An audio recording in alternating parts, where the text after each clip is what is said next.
Welcome back to my channel. আজ আমরা অতীতে ঘটে যাওয়া ভয়াবহ এক ইতিহাস তোমাদেরকে বলতে যাচ্ছি।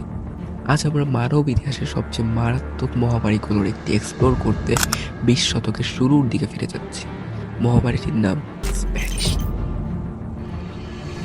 1918 থেকে 1920 সাল, এই 2 বছর পুরো পৃথিবীকে বিধ্বস্ত করে দিয়েছিল স্প্যানিশ ফ্লু। পৃথিবীব্যাপী আনুমানিক 50 কোটি মানুষ এই ভাইরাসে আক্রান্ত হয়েছিল, যেটি কিনা ওই সময় পৃথিবীর মোট জনসংখ্যার 1/3।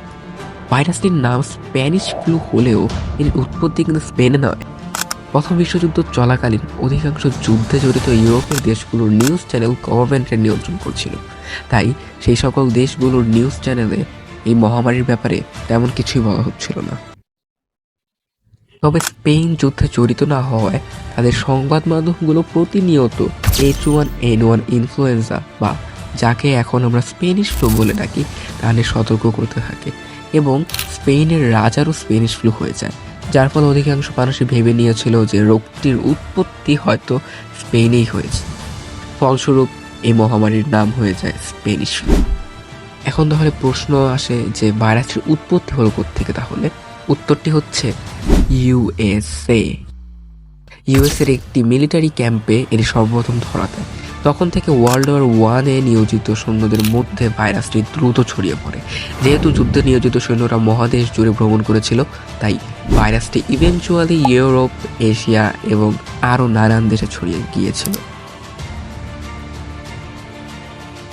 H1N1 ইনফ্লুয়েঞ্জা এ ভাইরাসটির কারণে স্পেনিশ ফ্লু হয়েছিল, কিন্তু স্পেনিশ ফ্লু সিজনাল ফ্লুর থেকে ভিন্ন। এটি অসামঞ্জস্যপূর্ণভাবে তরুণ সুস্থ প্রাপ্তবয়স্কদের প্রভাবিত করে। সে সময় কার্যকর ভ্যাকসিন এবং চিকিৎসার অভাব, জনাকীর্ণ জীবনযাত্রার মান এবং স্যানিটেশনের বাজে অবস্থার কারণে ভাইরাসের বিস্তার আরও বেড়ে গিয়েছিল।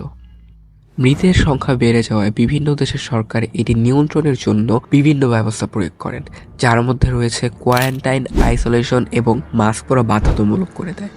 এই প্রচেষ্টা সত্ত্বেও স্প্যানিশ ফ্লু ধ্বংসযজ্ঞ চালিয়ে যায়, লক্ষ লক্ষ মানুষের জীবন নিয়ে যায় এই স্প্যানিশ ফ্লু, এবং সারা বিশ্বের সমাজে স্থায়ী প্রভাব ফেলে যায়। তবে সকল খারাপ জিনিসেরও কিছু না কিছু ভালো দিক থাকে, যেমন স্প্যানিশ ফ্লু মহামারীর ফলে জনস্বাস্থ্য অবকাঠামো, মেডিকেল রিসার্চ এবং মহামারী প্রস্তুতিতে অগ্রগতি ঘটায়। জয়েন আস নেক্সট, কারণ আমরা ইতিহাস থেকে আরও লুকোনো রত্ন উন্মোচন করব। ততক্ষণ পর্যন্ত আর আকর্ষণীয় ভিডিওর জন্য আমার চ্যানেলটি সাবস্ক্রাইব করতে ভুলবেন না। Stay curious, stay informed. দেখা হচ্ছে খুব শীঘ্রই।